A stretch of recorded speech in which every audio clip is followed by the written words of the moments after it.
And that was also with Xpecial having to swap really streams of AD characters he was playing with mid-season. So we only had a couple weeks to gel with Wild Turtle. And first week they got a penta kill with him at support. So he's obviously able to adapt to new players. And double lift of any of the AD carries in North America could be one of the strongest ones for him to adapt to. Yeah, I mean, what do you think of Rip? What do we see from this one? Because this is effectively the first time that you guys at home are also going to see this. Because, you know, it's the first time for us really casting it. We've done it before, but never with this many people here in attendance, because this is going to be pretty crazy.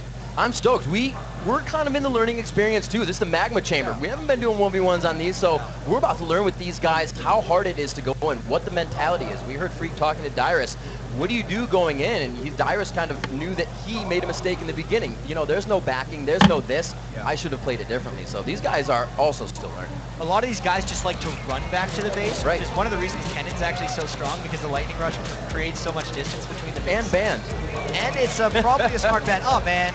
I mean, these are obvious fans. So from the little we've seen of this, is generally the AD carriers that tend to get targeted, especially the Drakes. So anything that's really strong at the start of the game, because you can get an easy level 1 kill with these guys. Yeah, level 2, level 3 kills we saw a lot of yesterday. When we check out some of the VODs that are online, we saw... If that's not targeted at yesterday, I don't know what it is. Blitzcrank, Kennen, and Annie were all used yesterday. Yep. And remember the guys, these are blind picking. They can't see what each other done. They know what they've banned. They can't see what is coming out. It does surprise me that Varus actually snuck through, but he's gone for Thresh. That's the first lock-in, right? I really want to see. I really want to see this Heimerdinger actually get locked in. What would you do against a Heimerdinger? It's so strong in a 2v2 because there's, you know, you don't need to worry about a jungler coming down at you. You just need to think, I'm just going to poke you with rockets. It's going to be really annoying.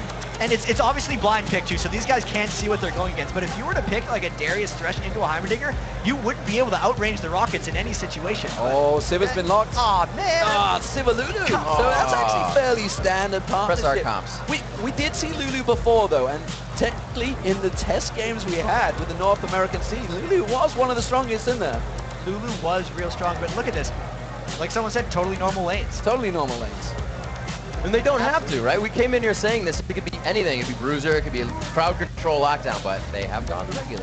Yeah. So, I mean, what are you thinking? If you could go 2v2, any champion out there, 2 guys, it could be Annie Brand, which we've seen working in that bottom lane. Bring the heat to the magma chamber. Exactly, Rip. I was setting you up nicely for that one there. Good one, Rip. Did have it. Freak would be proud. But what would you think? I mean, what would you go with something that's just crazy strong from level 1, or just something that you're gonna hang on? I always had level 6. I mean, level 6 is a long stretch in a straight 2v2 when only 2 kills need to be made or 100 CS. I always had in the back of my mind that the extra passive champions would be a way to play it. The Anivia, the Zac, to be able to come back after they've used all of that hard aggression. But we'll see as we all get to see right away. I wonder if they're actually going to be able to use this brush here because it's so far off onto the short map, as you would expect. It's a setup for a straight dueling map. It's actually quicker to walk back to base than it is to back off. You can see, obviously, the North American team, they're trying to set up a little surprise here. It's not really working out. Surprise creeps! Oh, man. Doran's start is actually kind of interesting, though, considering there's a crystalline flask on MiStAkE. So any harassment, special double take, they're going to have to run back and basically give that stuff up. And this is something that we actually heard of yesterday from the matches that happened. Edward, they were trying to keep the pressure on, but you can see the clever people, he's backing. He hasn't tested it. You can run back quicker, but maybe he's trying to bait them. Yeah, is he really backing? Bait the hook. One of those recall baits. There's not much to do in between the creep waves, it seems. Already popping the flask as well on MiStAkE, so they're just trying to keep topped off as they keep going in. The back and forth only, but we have to remember the CS count in this as well. Wow, little aggression there. That's going to make these guys have to play back. Chawy might be trying to bait something here, because if we look at the summoner spells too, there's a whole bunch of barriers and there is MiStAkE, he's got 2 blights on him, can they get the piercing arrow? Waiting for the exhaust!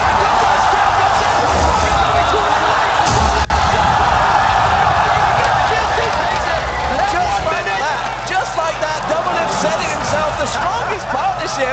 Well, he's happy with that, and that really worked very well for them. Oh my gosh. See, he's like, are we done? It's over. Is that actually over, guys? That easy? Come on. They are in the final now. They are in the final, North America. You look at the matchup right away. Aggression versus we have to wait till we get that damage, and they used it off the bat. That game was 1 minute and 47 seconds. And this is why I was surprised that Varus got through, because that was one of the #1 bans we saw. Because it's so strong, early level 1. It's insane. The hail of arrows, and then like you said, you got to get that long range arrow. Once you hit level 2, you are going to get sniped. And they were bringing